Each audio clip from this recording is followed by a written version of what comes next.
My name is Debbie Davis. I work with FTE. I help coordinate our teacher programs. And I just want to go over a few things before we move on with the presentation. So feel free to use the chat function for this webinar. I believe you have the ability to message everybody. We like to keep these webinars lively. So if you have any comments you would like to make, put them in the chat. If you have clarifying questions, feel free to put the question in the chat. But we also, after the 45-minute webinar, will have a Q&A at the end. So I ask if you have much larger questions that you want Mark to expand on to save them towards the end. But feel free to use the chat for smaller clarifying questions as well.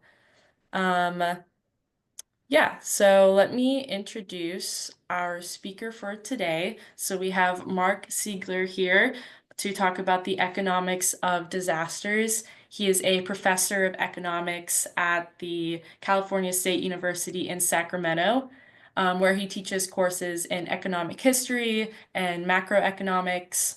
He has received his PhD from the University of California, Davis.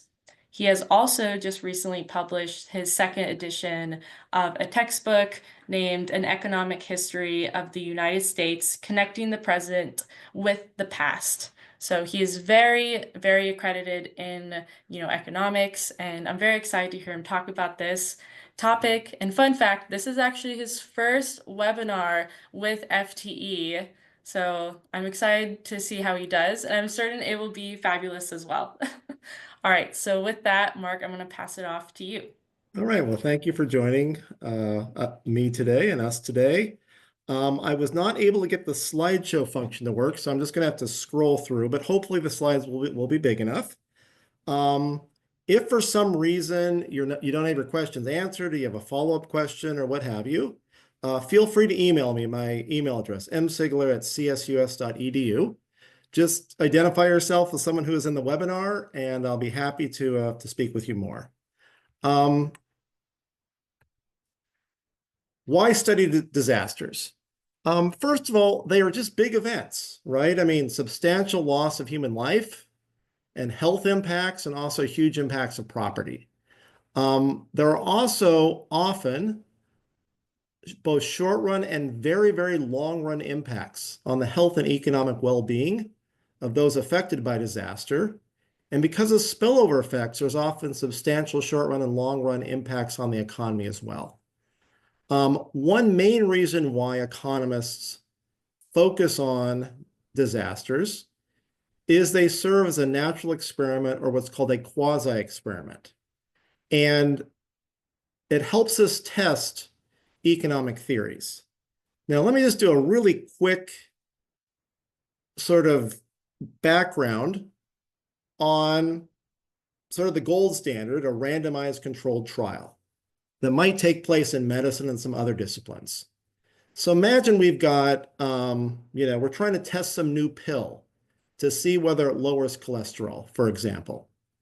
Well, with a randomized controlled trial, people are randomly assigned the pill that has the active ingredient, and other folks are given a placebo, just a harmless substance in the form of a pill that's usually, some combination of sugar and salt and other things. And usually these experiments are double-blind, meaning neither the participants nor the researchers themselves know who's getting the treatment and who isn't. So the people who are getting the treatment are the treatment group. The people who are getting the harmless placebo are in the control group. And in these medical studies, there's often what is known as a placebo effect.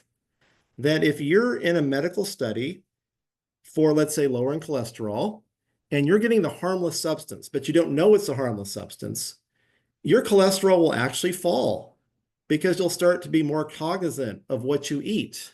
And you may exercise more, and you may take more care of your diet, and so on and so forth.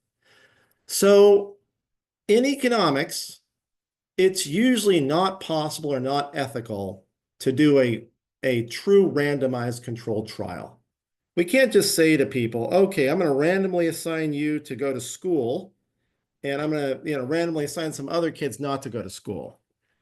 Or you can't randomly tell people that, we're going to destroy your house where other people are not going to get their house destroyed.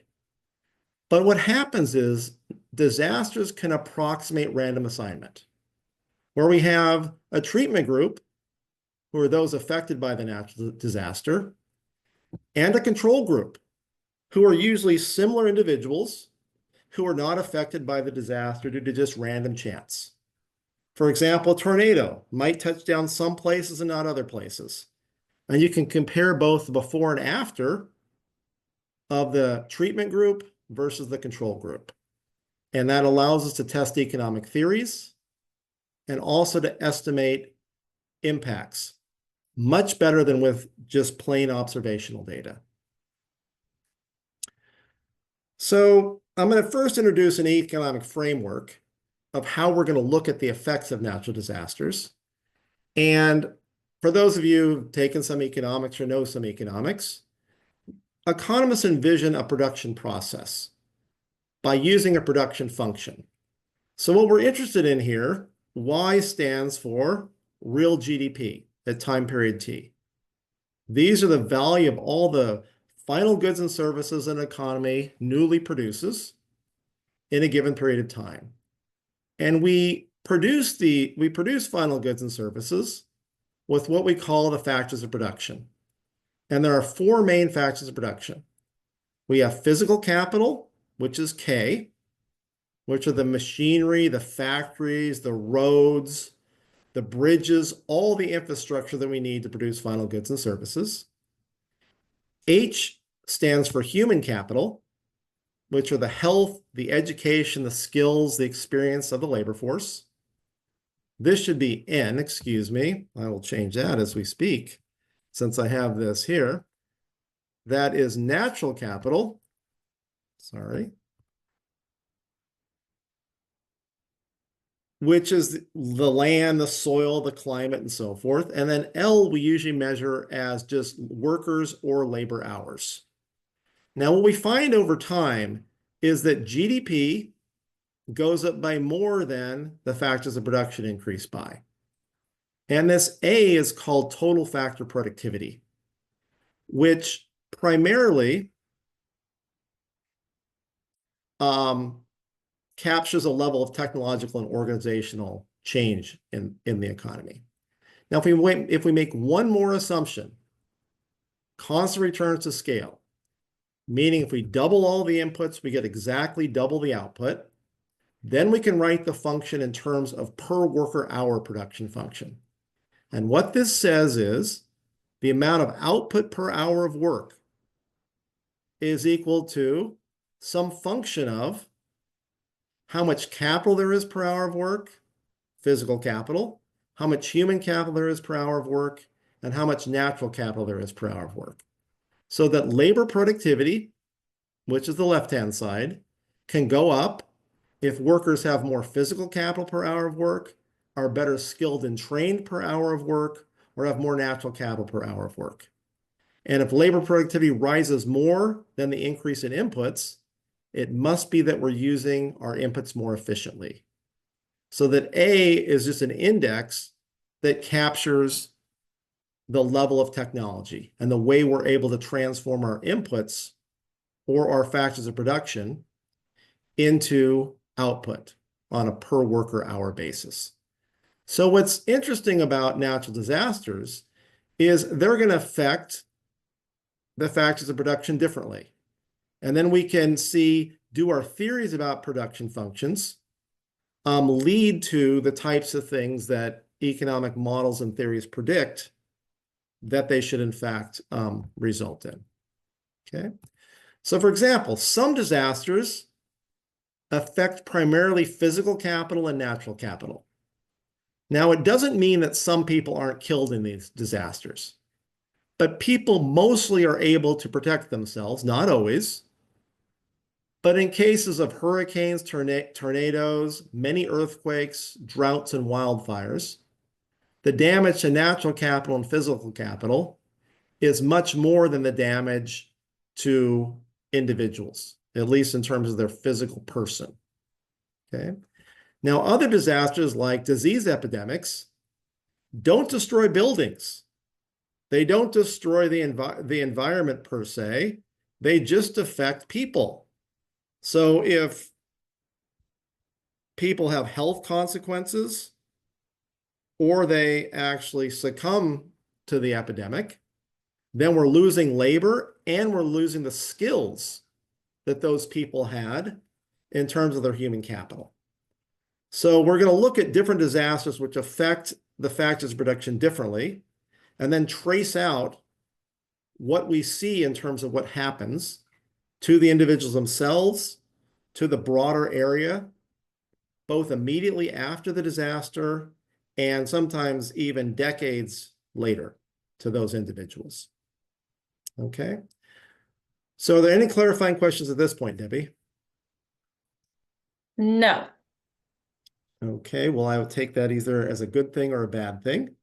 But let me move on and start to talk about some general why this is something that FTE would have as a webinar. And one thing we see is that the costs of natural disasters, both in the United States and worldwide, have been increasing in recent decades. Now, part of this is just due to population growth and economic growth, right? If people have more income and wealth and there's more people, they're just going to be in harm's way more frequently. But we also see population redistribution, where people are moving to the coasts, where they're moving to scenic areas that are more prone to natural disasters. And there's also evidence that the natural disasters themselves have become stronger and more frequent as a result of global climate change. So here's inflation adjusted, so measured in 2024 dollars. These are the number of billion-dollar natural disasters in the United States. And for example, there was one year here in 1987 where there were $0 billion disasters. Beginning around, maybe between 1980 and the early 2000s, maybe around 4 or 5 per year was the average. So major disaster once every 2 months. These have just been going up.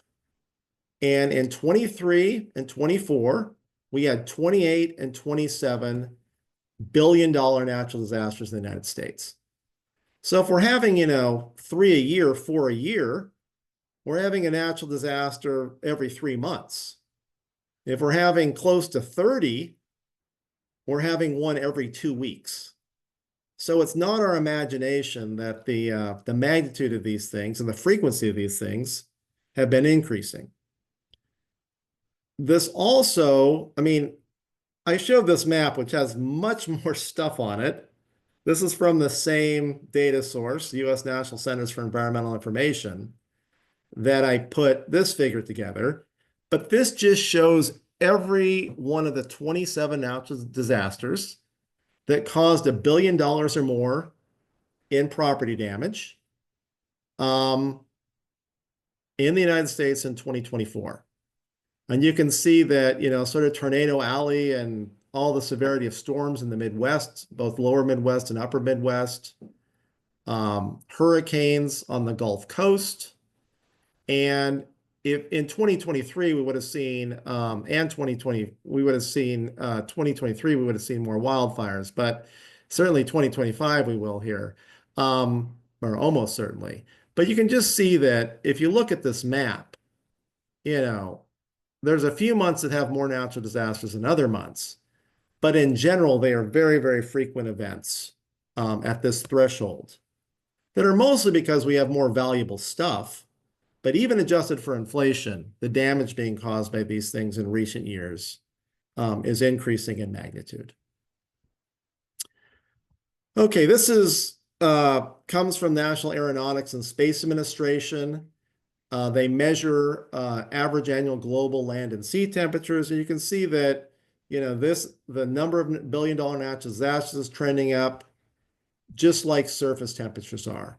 And 2023 and 2024, again, that had the most natural disasters were also the warmest in recorded human history. And we have estimates going all the way back to 1880 in terms of this. So let me just take a step back before we talk about specific disasters. And there's a recent paper by Booston, Kahn, Rohde, and Yanguas, where they look at all federally designated natural disasters that occurred in the United States over a 90-year period. So from 1920 to 2010. And what they find is that severe natural disasters basically just cause people to move away. Looking at county level data, they find that a severe natural disaster leads to outmigration rates so that the counties lose about 1.5 percentage points in their population, and also lower housing prices and lower rents as people leave. And they also find that because of property damage being more common and the amount of capital per worker hour falling, that reduces both labor demand and as a result through the production process that I showed you a few minutes ago, leads to falling labor productivity and falling incomes. The other interesting thing is natural disasters, particularly historical ones, change people's perception about risk. And if a natural disaster was unexpected, the presence of one has people believing that the frequency of a disaster in the future is even higher. And if it changes information about the future disaster risk, the pace of outmigration from those areas is even more. Now, let me just mention one caveat here. For a lot of their period, basically there was not FEMA. There was not, people couldn't insure themselves against these disasters to the same extent that they can in the modern world. And the federal government was far less likely to do things in 1920 as they are in 2020. So some of these things are reversed as we, basically insure people more against these types of adverse risks. So the next part is I want to go through a few of the biggest natural disasters, talk about some recent research that scholars in economics and related disciplines have done, and what they've found about the impact of these disasters. Now, remember that the previous slides listed billion-dollar natural disasters. Hurricane Katrina is perhaps the most expensive natural disaster in U.S. history. Total property and infrastructure damage is estimated to have exceeded $100 billion. And tremendous outmigration of New Orleans initially. People have slowly moved back in, but even today, the population is substantially less than it was before Katrina, and parts of the city have not yet been rebuilt. Now, it did kill 2,000 people, but the property damage here was very, very high. So we can view this as the initial shock to the economy was more to physical capital than it was to human capital or labor, at least initially. Now, there's a study from 2018 where they looked at U.S. individual income tax returns. And what they conclude is that Katrina had large and persistent impacts on where people live, but small and surprisingly transitory effects on both their employment levels and their income. And surprisingly, within just a few years, it's a direct quote, Katrina victims' incomes actually surpassed that of controls from similar unaffected cities. So what they find is actually, huge trauma, dislocation, and so forth, but not permanent effects, at least in terms of employment and income. Now, a study the next year by Bleemer, Zachary, and Vanderklaw look more carefully at why this occurred. And what they look at is they follow the same set of adults. So a panel data set, you follow the same people over time. And this study looks at their credit reports for 5% of the US population. And what they find is if you were impacted by Katrina, higher insolvency rates, lower home ownership rates after the storm relative to their non-flooded neighbors. The effects were broadly similar for Black and white residents of New Orleans, although white residents were more likely to move out of New Orleans. But what they also find is that some of these events had to do with whether you were in the Gulf Opportunity Zone or not. So basically, if you were in this Gulf Opportunity Zone, you were eligible for all types of federal programs. And people received a net financial benefit from these programs if you were in the Gulf Opportunity Zone. If you happen to be just out of it, then you just had negative impacts, both initially and even 10 years later. So a decade later, for people within this federally designated zone, these residents actually had higher rates of consumption and homeownership. They were more likely to have paid off their mortgages, and they had lower rates of bankruptcy and foreclosure than residents who were just outside of this federally designated hazard zone. Now, one issue that economists have talked about a lot is what's called moral hazard.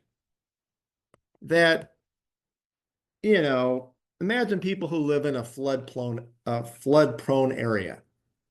If there's a flood and federal programs basically rebuild the house, make you whole financially, then you're not likely to move. And if that's really a flood-prone area, then there's going to be the likelihood of another natural disaster affecting the very same people. So, some of this is how do we get people to not live in areas that are so prone to natural disasters? And while many of these programs do help the people who are affected, if the disasters are repeating events, then likely we're going to go into those same areas with the same big federal guarantees and so forth again. Now, what's also interesting about Katrina is that whenever there's a shock, it often leads to completely new policies that wouldn't have happened if that event didn't take place. So one really sort of interesting recent study has to do with schools. So Katrina also triggered one of the nation's most intense market-based school reforms, where almost all the traditional public schools were turned into charter schools. And Harrison Larson, and I have all the references at the back of these slides, and you'll get these slides. I think Debbie will send them out or post them after the webinar today. But Harrison Larson find that the conversion from regular public schools around New Orleans to charter schools found that students had higher test scores, higher graduation rates both at high school and college, higher rates of college attendance. And racial gaps and income gaps also narrowed, comparing the pre-Katrina period to the post-Katrina period. And the authors conclude that the school reforms must have been the main mechanism for these changes in educational attainment to have taken place. This is one of the few studies. I mean, the research on charter schools is very, very mixed. Some charter schools do a much worse job and are, really nothing more than, people who are running schools have no business doing so. So there's certainly some successes, some failures, some where they don't make much difference one or the other. But this just sort of adds to more of the research where you have, instead of a gradual introduction, you have just a place where you get a very distinct break in how education is organized that is precipitated to some degree because of the disaster itself. Um, any questions at this point, Debbie? None so far. Okay, so now we're going to look at a disaster that is not just one event, but took place over many, many years, which is the American Dust Bowl, which, historians have talked about this years-long environmental catastrophe where there was extreme drought, massive soil erosion, dust storms that led to outmigration, the grapes of wrath moving to California in Steinbeck's novel and so forth. And so here the initial shock is to natural capital, right? It just reduces the viability of farming in those areas where there's extreme drought and soil erosion and dust storms and so forth. A recent article by Arthy is able to match childhood exposure to Dust Bowl conditions. So one thing that economists have been able to do recently is, as the US censuses have been made digital, you can match people from their childhood to their adulthood. So this person is able to look at where people lived when they were kids, where they were born, and correlate those with soil erosion measures from the USDA, and then look at how did these people, what were their adult outcomes by looking at how they did the 1980, 1990, and 2000 censuses. And what they find is really striking, but similar to a lot of this research. Those exposed at young ages, and particularly those exposed in utero, just didn't do as well as adults. They experience higher rates of poverty and disability as adults. They're more likely to collect welfare payments as adults. And they completed college at much lower rates with Dust Bowl exposure compared to those. In addition, women had fewer children as adults.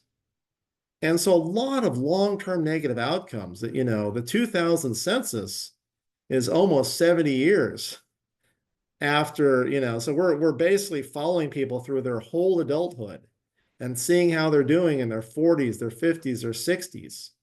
And they're finding that lifetime outcomes are adversely affected because of childhood exposure to the Dust Bowl.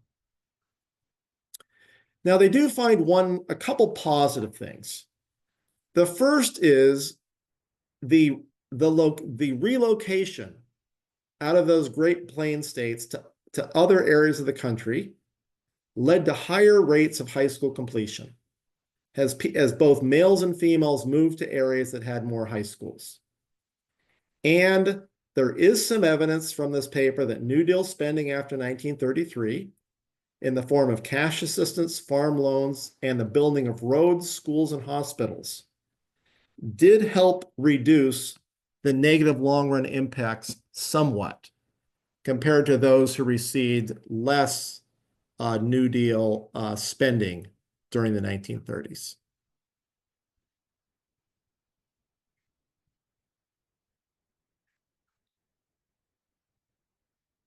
Okay, so anything on that one, Debbie? I have a question about actually charter schools. Somebody Uh-huh. asked, wouldn't this data on the switch to charter schools be difficult to gauge because of the population loss? Many of the charter schools were simply public schools that were renamed charter schools. That is true. And I think that a better measure, one thing that a critic could say is a lot depends on who relocates.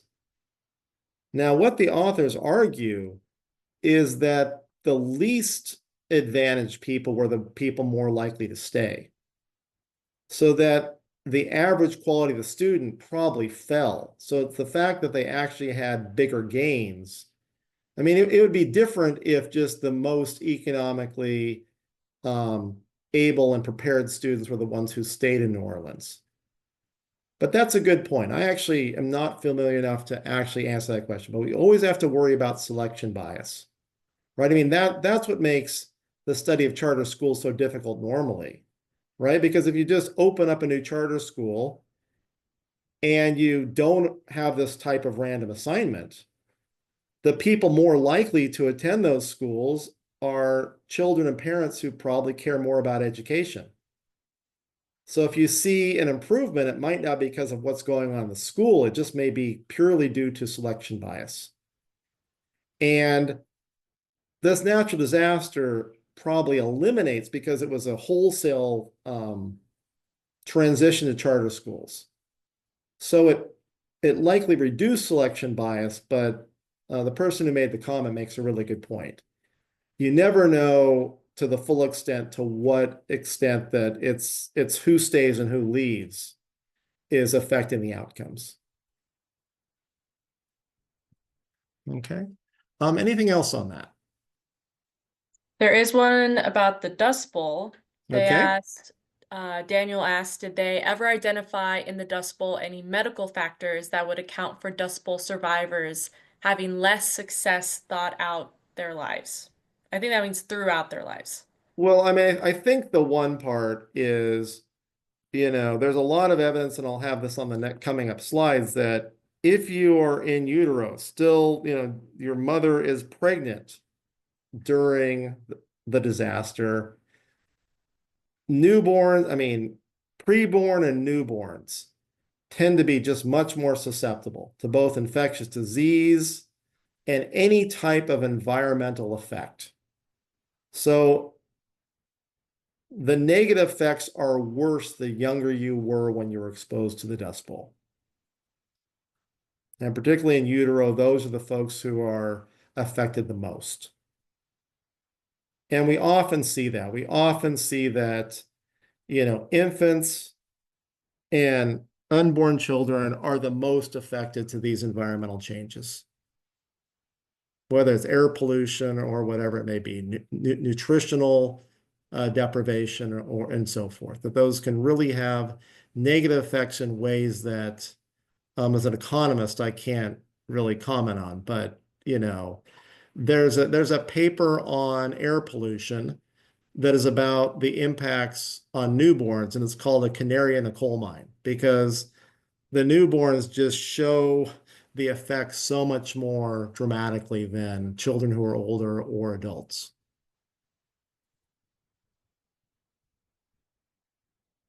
Okay, so are we ready to move on? Yes. Okay, so I've got one more disaster, and I think I'm doing okay. I still got 10 minutes left. Now, if you look at infectious disease epidemics, buildings are not destroyed, but people are. So if someone survives but has a disability, then it's a cost to their human capital, and there may be a reduction in their labor hours if they're not able to work as long or to work as intensively. And I'm going to compare two pandemics, the 1918 influenza epidemic and the recent COVID epidemic. And because I write about US economic history and not world economic history, I'm going to focus more on the impacts on the United States.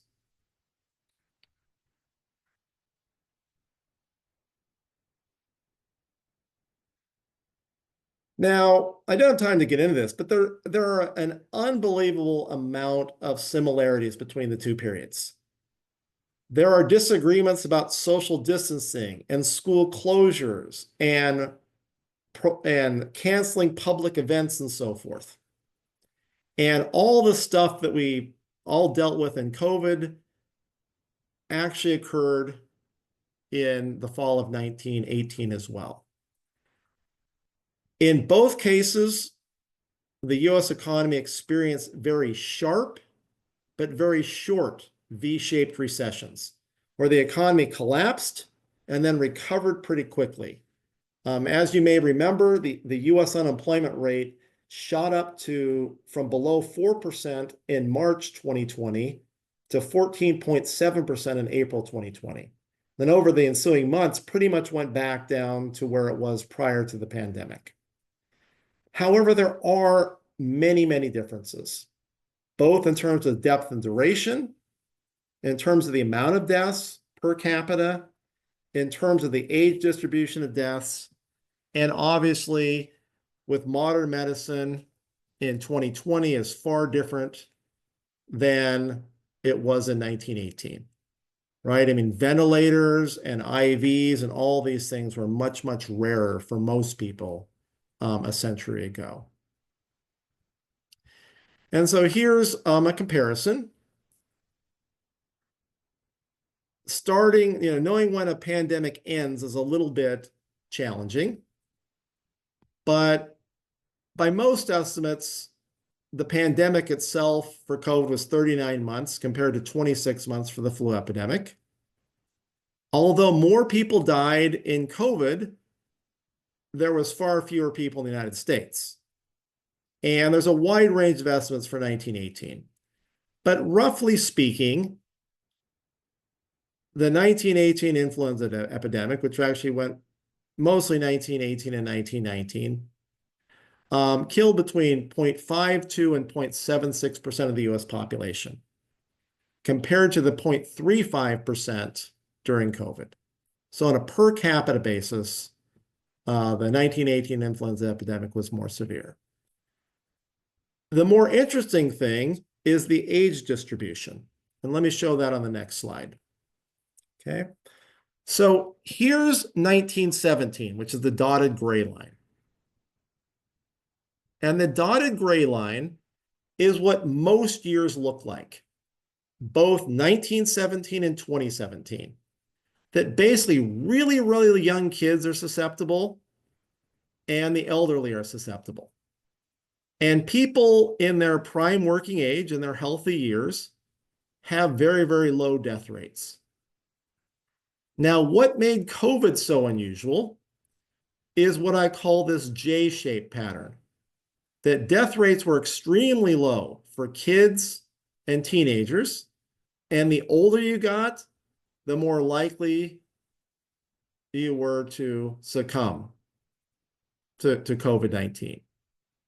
Now, what's unusual is this W-shaped pattern in 1918, where this group of 25 to 34-year-olds, a death rate of 1,000 deaths per 100,000 people means about 1% of the US population ages 25 to 34 passed away during the 1918 influenza epidemic. And for this age group, the mortality rates were 64 times higher during COVID than they were, 64 times higher in 1918 compared to COVID. So much more labor market effects, because these are the people who are working in the labor market. The permanent long-run labor effects of COVID are going to be far, far less.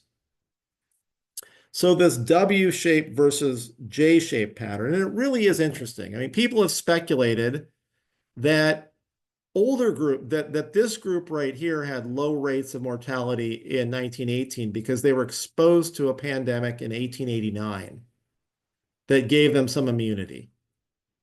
And what's very unusual is how COVID-19 did not affect young kids to the same extent that it did in 1918 and does in most flu years. So this J-shaped pattern of COVID, where the older you are, the more the bigger the effects were in terms of your mortality rates, is a very, very unusual phenomenon and something that medical researchers will be studying for a long, long time. So the US didn't do particularly well. These are life expectancies at birth for the United States and many other countries. And you can see that the United States was doing worse than its similar country comparison, even as far back as 1980. But the decrease in life expectancy during the COVID-19 pandemic was far worse in the US than it was in this other 9-country average. And so even though we're recovering a bit, the United States did not fare well compared to European countries Japan, and Australia. Now, this was a big shock to people because this was a widely cited study, but there was a study done in 2019 that asked global health experts, which country is most prepared to respond to a pandemic? And in 2019, the United States was viewed to be the most prepared country in the world. Yet it actually, among those same countries, ended up doing worse than everyone. Some of this is Americans are just not as healthy, and all the stuff about what the public health response was and so forth. I really don't have time to get into. But what I would say, this is a paper from 2022 by Beach, Clay, and Saavedra. And what's interesting is compared to COVID-19, the 1918 influenza epidemic, this is New York City, one of the few places that has annual mortality rates going all the way back to 1804. The 1918 epidemic just does not show up as that big a deal. These pandemics in the mid to early 19th century had death rates. I mean, this is really remarkable, right? This is per 1,000 people. So if it's 45 per 1,000, that means that 4% of the New York population died in those epidemics. 4%. Not 0.75%, not 0.35 of 1%, but 4 out of 100, which is just remarkably high mortality rates through a lot of the pandemics in the 19th century. And really 1918 is lower than any other year in the 19th century, except for like 1812 or something like that, which is just phenomenal how much higher mortality rates were in New York City across the entire 19th century.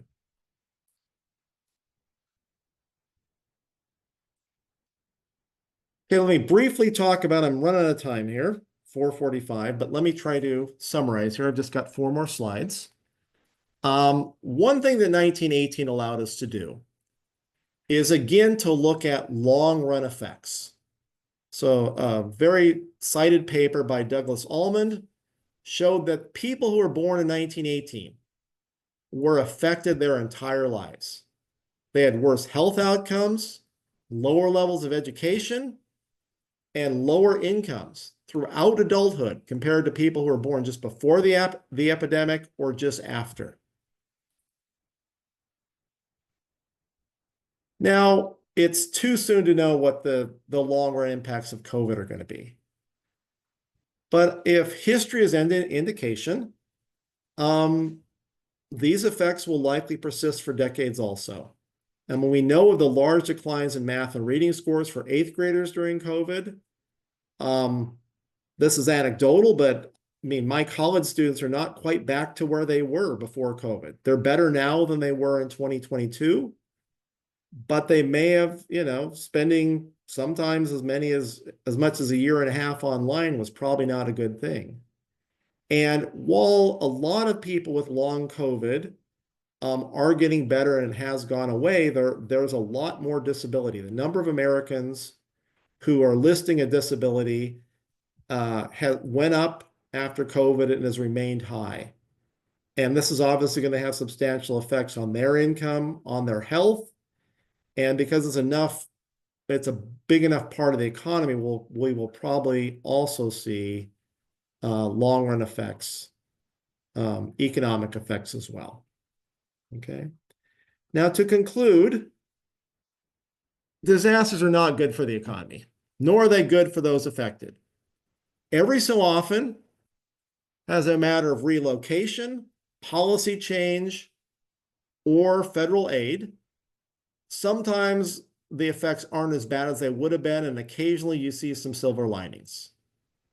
Natural disasters are becoming increasingly costly and frequent, both due to a greater frequency and severity of the disasters themselves, but also because of decisions made by households to live in disaster-prone areas and because of these moral hazard problems, that once you insure against something and people are not paying the full cost of this, they will tend to engage in more risky behavior than they otherwise would have. So the government policies help immediately, but they create poor incentives to continue to live in the areas that are most prone to these disasters. And in the last 2 pages here, I have included the references that I've referred to in the slides, both here and here, and also a link to my textbook as well. Since it's a textbook, it's a little pricey, so convince your school library to buy it. But anyway, it's been a pleasure. I'm happy to take questions. I'm in no particular hurry, so hope you guys have some questions, and thank you. Someone's asking if you can go back one slide. Sure, just to this one. I think so. And again, to everybody, okay, one more slide, they're asking. Oh, just the conclusion one. Okay. Okay. Yes, and everybody, I will be sending you the slides and a recording of this webinar as well so that you can use it as a reference for anything. But now we will jump into our Q&A portion. There is a Q&A button. It should be at the bottom of your screen, and you can put questions there. You can also upvote questions if you find something really interesting. There's a little thumbs up button that you can click, and that'll let me know that you really want that one answered. Do I So, see this or do you moderate all this, Debbie? I'll read them out to you. Okay. So, but first, we do have some questions in the chat that I want to get to first.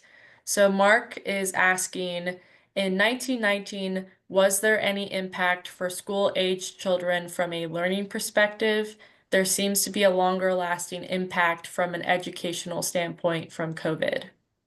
Yes, there were school closures, but they tended to be like literally during the height of the epidemic. So, might close for 6 weeks or 3 months. Certainly the length and and how widespread the school closures was a lot more during COVID-19 than it was in 1918. But what you do see is there is evidence of, in newspapers, once the social distancing and so forth, in terms of school board meetings and stuff, debates about whether school closures were a good idea or not. And you do see a lot of parallels between what happened a century ago and what happened during COVID-19. All right, thank you. Our next question is, the older generation seem to have less interest in COVID and safety procedures. Could that account for the larger amount of older citizen deaths in the US? I do think that one of the reasons was assisted living facilities and senior facilities had very high death rates. And I'm just going to speculate on this because I'm not an expert on this aspect of COVID, but my mom was in a memory care facility at the time. And boy, if you're not, if you're memory impaired, there is no such thing as social distancing. You can tell people to stay in their room, but people just wander out into the hallways. And, if COVID ends up in those places, then I think that, those are among our, people who are most fragile in terms of health and not really able to protect themselves very well. And, I think why certain groups are more susceptible or less susceptible to certain diseases is just a really interesting phenomenon. I mean, those age distribution, where we typically have a U-shaped pattern where young children and the elderly are susceptible to most influenzas, where most people, other people get sick, but certainly don't die from those things unless they're, really health compromised. Versus 1918 versus COVID, I mean, it's just a blessing that young kids didn't have, had essentially zero mortality from COVID. But that's real. I mean, you usually think about young kids as having no immunity whatsoever, that they tend to be the most susceptible often to things. And the fact that they weren't to COVID, at least from my reading of things, is still a phenomenon that is not well understood. And I think that, when you sort of start to get critical about school closures, I think it was reasonable to assume that young kids were going to be affected by this epidemic as well as elderly were going to be affected by this epidemic. That only in retrospect, I mean, if we knew now what we knew then, we certainly wouldn't have closed schools for nearly as long. But, the information is not good at the time. And if you look at the age profile of many epidemics, people school age and certainly children under the age of 5 are very susceptible to epidemics in general. All right, thank you, Mark. We have a question from Matt who asks, how would a long-run drought impact economics? Example, Phoenix continues to grow but running very low on water. Well, I mean, that's interesting because, until sort of irrigation and being able to divert the Colorado River and various other things, these were places that couldn't sustain large numbers of people. I mean, in 1990, I believe, the 20 largest US cities were still on the coast or on a major waterway. Places like Phoenix and Las Vegas are a very, very recent phenomenon in American history. And, have done so because of diverting water from elsewhere. Um, I think that, if water tables continue to fall, if the Colorado River continues to have, the bad years that it had just a few years ago, really, really extreme water rationing and so forth will have to take place. And yeah, I mean, it just seems almost remarkable that you can have a couple million people or more in the middle of a desert. But we've been able to do it, with some water in the area, but, certainly water and water rights in the Western United States are a huge issue moving forward for economic growth, development, the health of these particular areas, and so forth. All right, thank you. We also have a question asking what is a 1 to 2 day lesson that could be geared for a high school econ class. And I just want to jump in for a second Yeah. to say that our webinars aren't very geared towards activities that you can implement in your classes, but our workshops are, and our virtual 1 day seminars will have activities directly made for students that we will give you that you can implement directly into your classrooms. So, and we Yeah, I also mean, have a disasters unit that I can also share with everybody afterwards. But yeah. yeah, no, I've actually looked at it. It's really well designed. It's got classroom experiments, it's got outlines for how you would cover things and so forth. I mean, I sort of like this, but it's very strange for me to sort of do a 45-minute presentation on something that really deserves, hours, if not days. So I think the idea is just meant to sort of introduce a few things to provide a broad overview, but certainly the programs that Debbie was referring to has complete lesson plans and some in-class activities also, correct? Yes. Okay. Mhm. All right, it looks like, all right, this is going to be our last question. It's from Cheryl. She asked, in regard to COVID's impact on the labor market, does research show any ongoing effects on unemployment? Well, I do think that even though there has been a move to being back in the office, we went from about less than 10% of all labor hours being at home to 60% of labor hours being at home during the peak of COVID, but we're only back to about 30%. So about 30% of total labor hours in the US economy are still at home work. Either, sometimes conferences through Zoom or Teams, but more often just people working from home. And, I mean, I can just talk about my job. We've been back in person for a long time, but there are far fewer people in the office on any given day just doing research than there used to be. Many more people are not coming into the office or working from home before. So I think that that's one thing. Um, I don't think that we see it as much in the labor productivity numbers as I might expect.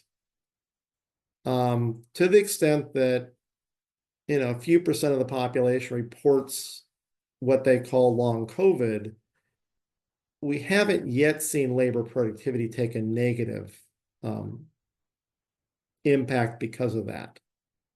But there's a lot going on in the labor market besides just the lingering impacts of COVID. And it'll be interesting to see. I mean, COVID will be something that, I mean, there are already, lots and lots of empirical papers across all types of disciplines, but it'll be something where we'll be able to follow people who had, who were severely ill, who were moderately ill, and so forth, and in areas that had higher instances and lower instances, and really see what the labor market outcomes are moving forward. All right, thank you. So I am going to end the Q&A there. If you do have any other questions for Mark, I will send an email with his email so that you can message him directly. Thank you everybody for being here, for giving up your night to listen to Mark's presentation. I hope that you learned something and that you can implement something into your classroom. Mark, if you want to say anything. No, like I said, thank you so much. I understand that's how the webinar stuff goes. It would have been nice to have seen your faces and to have interacted a little bit more directly, but I appreciate your attention, your excellent questions, and I hope that I have the opportunity to do this again.